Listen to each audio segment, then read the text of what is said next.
So, you know, granted, while we may not like some of the flavor of the passives,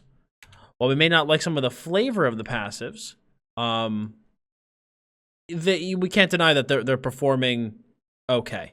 But we're going to go over all that. So the first thing is that the Shadow Mundus got its critical hit damage bonus to 13% from 9%. This will still not affect critical healing. I'm a huge fan of this change. I was always kind of annoyed with the fact that the Shadow Mundus was pretty useless. It was just the fact that the Apprentice Mundus would get bigger crits than the Shadow Mundus crits is not how it should be. It's just not how it should be. So I am glad that this was buffed. Whether or not it was buffed too much or too little, I'm not gonna lie. I'm not a dummy person on the PTS. I don't like to just sit there and parse for hours and hours and hours. So how far it is compared to other Mundus Stones, I don't know. It should be competitive. It shouldn't be way far ahead, but at the same time, it was garbage. So I'm happy to see it buffed. Spiked Armor got a bug fix. Storm Calling, Astronaut got a bug fix. Time Stop. The base increase was changed to 8,100 from 4,590. Keep in mind, this is before the passive cost reduction from the skill line or the passive cost reduction from the ability rank up. Time Stop is an incredibly powerful ability that allows large areas to be controlled by the caster, and we've noticed that a core contributing factor to the ability's strength is the low cost and high uptime a single user can have. With this change, we want to ensure that Time Stop is powerful, but incurs a high risk of loss of resources to prevent it from being used for too often. The cost is based off other PvP environment abilities based on purge or rapid maneuvers. This ability is primarily best suited for PvP environments. We will continue to monitor performance overall to determine if additional changes are needed in the future. I like this change. People that are like big Time Stop casters, especially in BGs, it's really annoying. It's really, really annoying. The amount of area that they can lock down, especially if you have like a warden on the team too, you know, it's just so much AoE snares and pressures. And I like the fact that they're like really upping the cost on this. I think it's very necessary. All right, but let's get into the meat and potatoes, the triggering. Okay, the triggering. First thing, real quick, Casual Ranger, what's going on, man? How you doing? The first thing, High Elf, Spell Recharge. The return for this passive will now restore your lowest to maximum resource rather than your highest. We increased the value to 645 from 525. The main focus for High Elves is their ability to deal high amounts of damage or healing with Magica-based abilities, and this sustained passive was helping them stand too far ahead of many other races so that that also deal heavily with Magica-based abilities. We shifted this to utility passive and slightly increased it. Now, at least when I first read this, and I think when a lot of other people read this, that they took this as this sustained passive was helping them stand ahead of too many other races that also dealt heavy magic damage abilities based off the last PTS cycle. I have to assume that Zoss meant this statement based off of the changes to the champion point system that came later in the notes. My guess is that they changed the way the CP works, and then they saw that this passive was too much, and then they changed it. Now, I don't really like the passive personally. I don't like it. I mean, at first when I read it, I was like, yeah, that could be pretty cool for PvP. But then I kind of really sat down and thought about it. I'm like, the whole point is to kind of, you know, play into the lore, into the flavor of the races. And to me, this just doesn't really make any sense. It feels like they just kind of, and that's the way I feel about with a couple of the race passives in this iteration. They kind of feel like they just slapped them in there and we're like, hey, that's all right. You know, like, I don't like the flavor of this. You know, it's just not for me.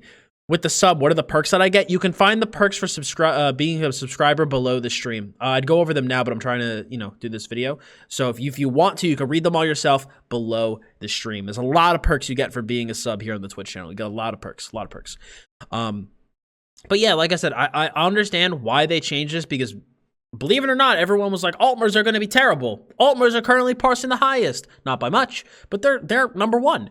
So if they had this still, they'd be way far ahead. But at the same time, I don't like the flavor of this passive. It just is blah. You know, it just doesn't feel like it belongs. I feel like the last racial passive patch was better than this one. I agree. The last racial passive patch felt good overall, and that they just needed to make a couple tiny tweaks, but this was a little too much. Like some of the, like I said, some of the changes that they made they just seemed like they just kind of like put them there and was like, that's fine. You know, this is fine. So my biggest issue is the flavor of this passive. It just doesn't feel useful. You know, it doesn't feel useful.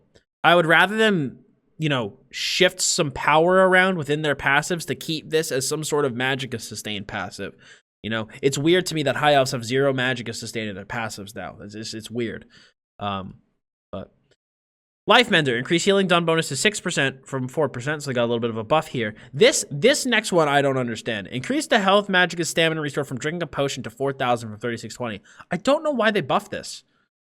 After the adjustment to allow flat stats to scale better with CP, we wanted to improve some of the bonuses Argonians so they could keep up. We targeted their healing done bonus to make it feel like they're more impactful for identity as strong healers, and their resourceful passive to help highlight their ability to stay in the fray. I don't know. I don't know if that necessarily needed a buff.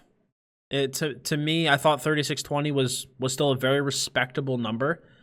I mean, I don't know. This, like I said, to me, I don't think it needed to be buffed. I could be wrong, but to me, this was a little unnecessary. They nerfed it, and then they buffed it, and I thought this was okay. But we'll have to see as it continues to play out. What elf? Another one that will incur a triggering. Reduce the movement speed bonus granted to 10% from 20%. First of all, thank you. It's exactly the number I was thinking about. 10%. 10% seemed extremely reasonable. So I'm very glad to see that. 20% was ridiculous, and if you thought 20% was okay, I don't know what to tell you. It's not. 10% is very reasonable for a racial passive. It'll still combo very well with Major and Minor Expedition, and you're still going to feel that bonus. What I don't understand is this. Added a bonus to physical and spell penetration of 1,500 for the duration. Why? Like, it just doesn't make any sense to me. Like, I'm going to dodge roll, and now I can inflict better damage on my opponent. Like, it doesn't make any sense. You know, especially if you think about, I believe the duration's only like 3 seconds on this. Yeah, you gain 20% movement speed for 3 seconds, now 10%.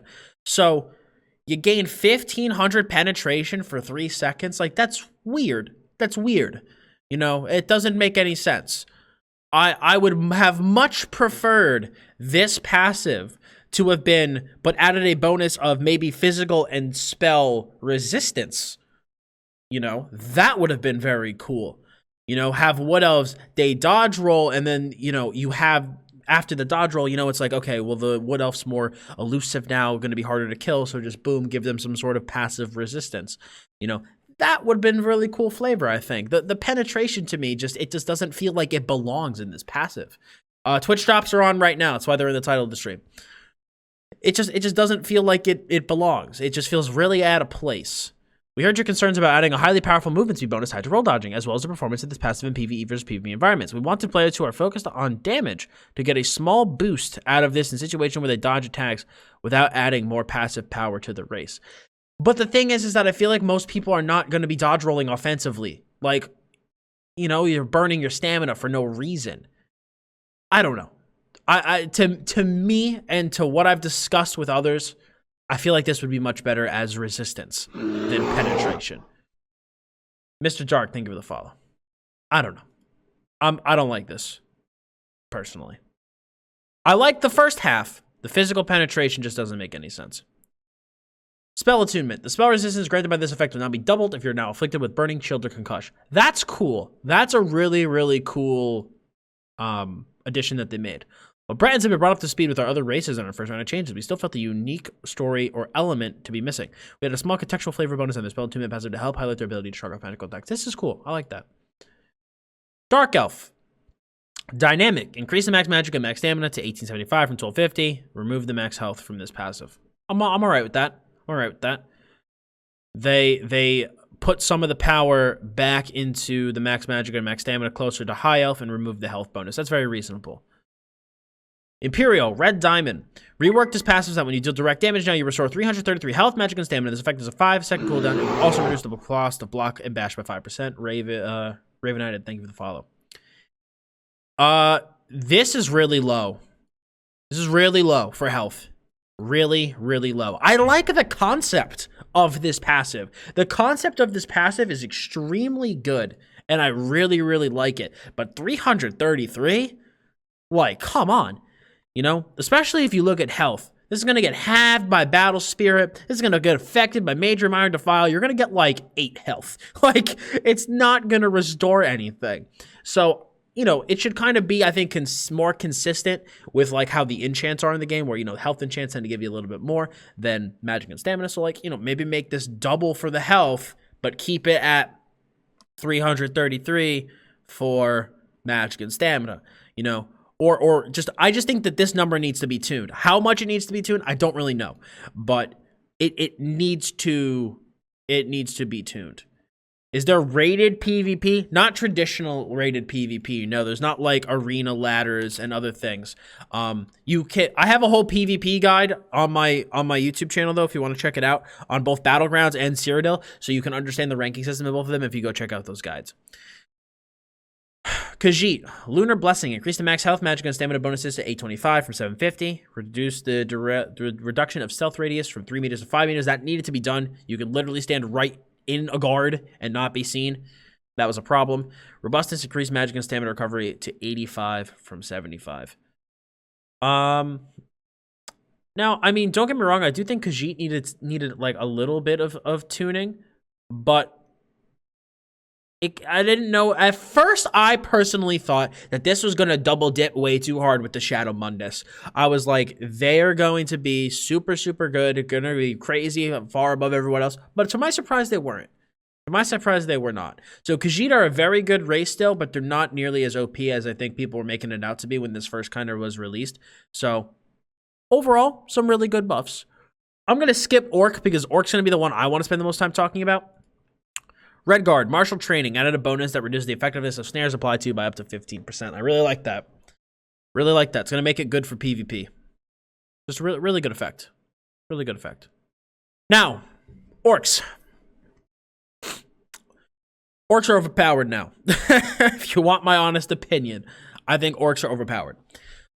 This passive now grants 2,000 max stamina instead of 500 health, 500 stamina. Not by much, though. They're not overpowered by much, but they are. Now, Unflinching now grants 1,000 max health, heals you for 600 when you deal damage to a weapon with a 4-second cooldown. So, not only do Orcs now get the 2k stem, they get 1,000 max health, 600 damage, 600 healing upon dealing damage with a weapon, and they also have increased weapon damage, reduced sprint cost, and increased movement speed. And if you compare that to like what Redguard has, it's really not a lot.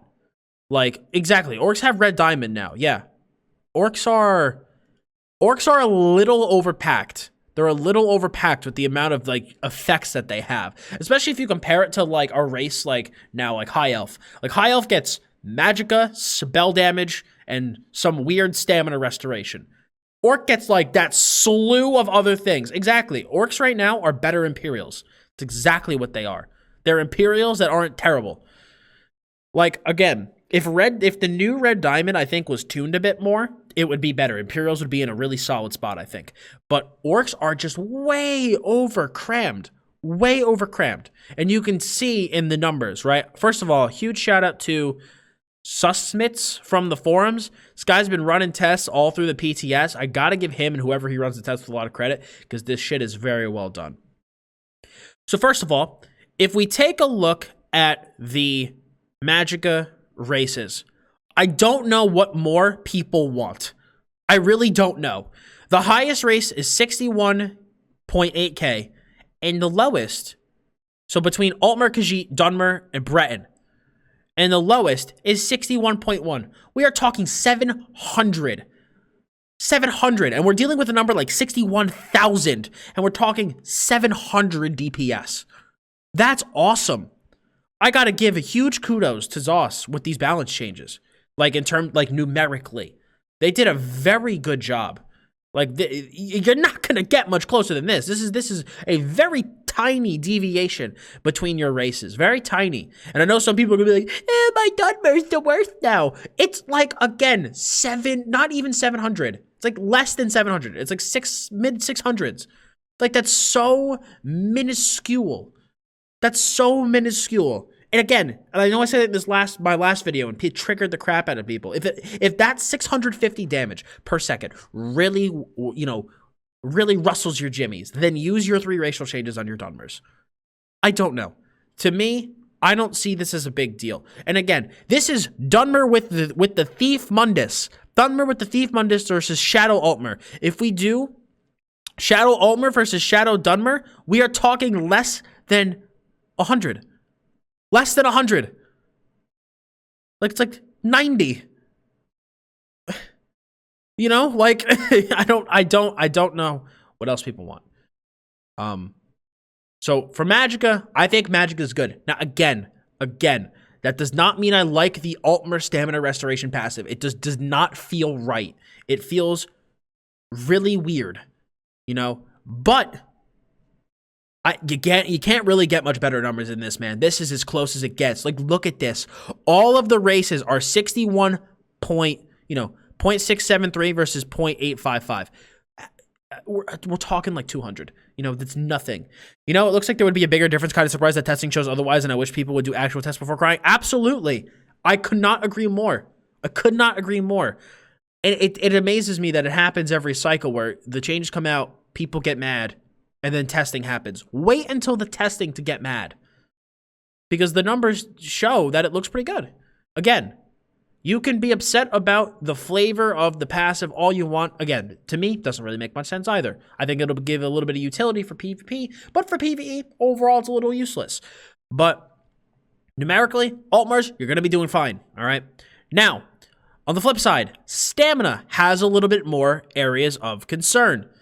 Orc is almost, we're talking now, Magica, the difference between the Magica races is like 1 to 200, okay? But for Stamina, we're looking at 1.5k between Red Guard and Orc, 1.5 to 1.7k. That is a lot. That's a lot. The fact that Orcs are pulling 64k DPS while Red Guard is 62.5k. To me, that when you look at Magica versus Stamina now, like that to me highlights a problem. The fact that the Magica races are so close, but the Stamina ones are still pretty far off. Overall, the grouping between like Dunmer and Red Guard isn't too bad. I would still personally like to see. It would be optimal to me if you could keep the difference between the races below a K. To me, that would be pretty cool if you could somehow do that. So, maybe Orc again. I said this to somebody in the forums. I think Orc doesn't need to be neutered. Orc just needs to lose like a little bit of stam. They just need to lose like maybe 250 to 500 stam, and I think that they'll be all right. I think that they'll be pretty in line and in the fray with everybody else. So I think with that, Stamina should be okay as well. But I still think Orcs need to be looked at in general because their passives are super overloaded. They have so much. And this is just in a PvE environment. A PvP environment, like again, Orc brings so much to the table. So that's kind of the only like I said, the only real issues I have with the racial passives, and before I move into the CP, because I know people are going to be commenting on the racial passives a lot, the flavor of the Altmer spell recharge passive feels incredibly weird. It just feels like it doesn't belong. The penetration feels completely slapped onto the dodge roll for absolutely no reason, and it should, in my opinion, be resistance. It doesn't make sense to me that much as penetration. Imperial Red Diamond needs to be tuned. 333 is pathetically low, especially when you compare it to the numbers that Orc has. And that, again, Orcs feel a little bit overloaded to me. But besides that, I think things are still okay. Overall, I still think I liked the first week of... It's hard, because I like the first week, I think, a little bit more. But I like their intention with week 2. You know what I'm saying? Like, I feel like the intention and the direction that they're trying to push things is good, but just some of the decisions are a little weird. Like again, penetration. I like the fact that they went from 20 to 10 and gave that passive something else, but why pen? If it was resistance, I would have been like, all right, that's a good change. Like, you know what I'm saying? I feel like the direction they were trying to head in was good. They just like bumped into a wall, So they need to just get kind of down the right path. But that's just my opinion. It's just my opinion and how I feel.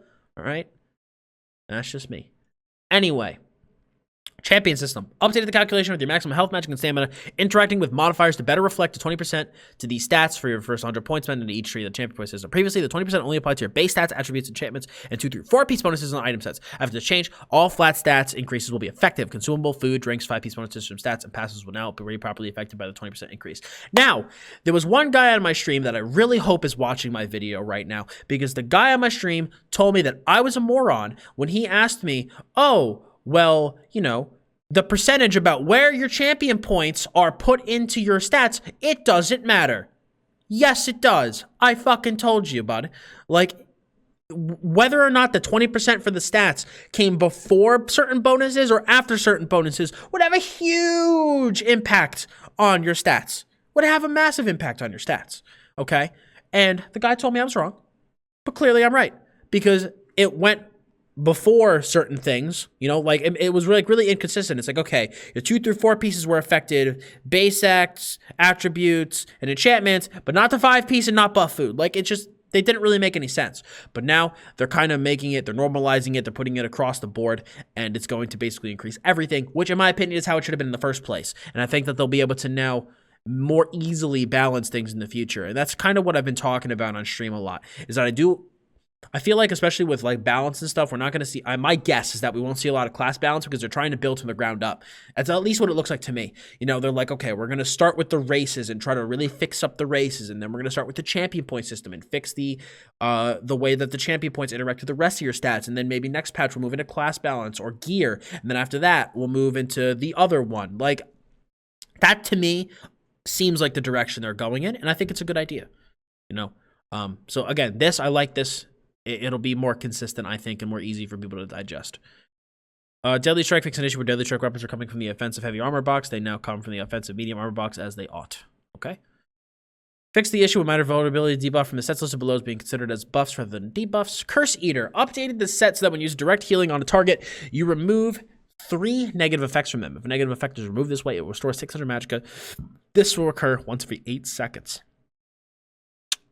I don't know. I'm going to be honest. I don't know. I don't know how to feel about this. I don't know if this is good, and I don't know if this is bad. It sounds better than the last iteration. The last iteration was ridiculously strong. But whether or not this is going to be enough of a change, we'll have to see. You know, I don't know if necessarily the Magica was necessary, the Magica restoration, but I don't know if it is with the cooldown. So it's kind of one of those things where we're going to have to keep an eye on it. People are going to have to keep an eye on it. But I'm going to be honest, it's better than the last version. If it's enough, I don't know. I think it's still going to be an incredibly strong set. But one thing that does kind of get me is that it says ability on a target. So I don't know if that now includes yourself anymore. I don't know. I would hope it does. Otherwise, this is going to be a... I mean, then I guess it'll make this a group set, which in that case, yes, keep it the way it is. But we'll have to. I don't know, just based on the wording here. So again, people will have to test that, and then once more testing is done, we'll be able to make further judgments. Icing Conjurer now deals damage over 8 seconds rather than 4. This was done in an effort to reduce the burst potential of the set. This set, the proc was really massive, so I'm glad to see this changed. Steadfast Hero fixed an issue. Just issues, fixed. Sylvan's Warband now generates a stack whenever you deal any critical damage rather than only light or heavy attack damage. This was done in an effort to make this set more manageable to keep up. That's good. I think the Warband set was a little weak. I know when I first read it in my original patch notes reading, I read it as this way, you know? And I thought, I was like, oh man, that's going to be really good. And then I actually reread it, and it was like, oh, it's only light or heavy attacks. Less good. Now, I think it's a respectable set. So I like this change. I think it's good. That's pretty much it. Okay. All right. Well, that's kind of my thoughts on all the changes so far for the 4.3.2 patch. Let me know what you guys think in the comments below. Please keep it civil. We can have differing opinions. We can think about the game a bit differently. We can have a discussion. You know, personal attacks are not necessary. You know, again, it's a video game, and we all see and interpret the changes differently. So I would like to hear your thoughts, though. So please leave them in the comments below. I'd like to hear what you guys think about these. Overall, like I said, I think they're okay. Intentions were good, but some of the changes and some of the flavor that they made, this seems very random and misplaced. So hopefully some of the racial changes, hopefully these, especially the Wood Elf, Altmer, and Orc and Imperial will get tuned before this patch goes live. So if you guys like this video, please smack a like on it.